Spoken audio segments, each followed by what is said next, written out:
আমার পরিচয়, আমি হিন্দু ছিলাম। আমি হিন্দু থেকে ইসলাম কবুল করেছি। এখন আমার আগের নাম ছিল আমার শান্তনু আড্ডি।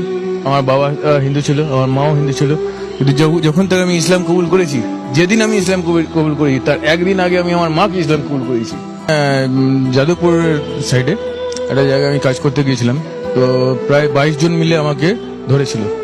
আর তারপরে বলেছিল যে আজকে দেখবো তোর কোন নবী তোকে বাঁচাতে আছে। ঠিক আছে, তুই হিন্দু থেকে মুসলিম হয়েছিস কি জন্য? আমার যেটা ভালো মনে হয়েছে সেটা করেছি, যেটা ভালো মনে হয়েছে সেটা করেছি। হ্যাঁ, 8 রকম হাদিস পড়েছি আমি। হ্যাঁ, শুধু মাত্র কোরআন শরীফ পড়িনি, ইঞ্জিল পড়েছি, বাইবেল পড়েছি, গীতা পড়েছি, উপনিষদ পড়েছি। ঠিক আছে, তারপরে গরুর পুরাণ পড়েছি। একদম লাস্টে যেটা আছে সেটা হচ্ছে আইতাল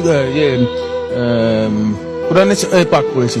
আর কোরআনে পাকের একদম মিডল অফ দ্য হার্ট যেটাকে বলে আইতাল কুরসি, আল্লাহু লা ইলাহা ইল্লা আল হাইয়ুল কাইয়্যুম লা তাখুযুহু সিনাতুন লাহু মা ফিস সামা ওয়াল আরদ মান যাল্লাযী ইয়াশাউ ইনদাহু মা ইল্লা বিইذনিহি ইয়ালামু মা বাইনা আইদিহিম ওয়া মা খালফাহুম ওয়া লা নাহিতুহু বিশাইইন মিন ইলমিহি ওয়াসিয়া কুরসিয়ুহুস সামা ওয়াল আরদ।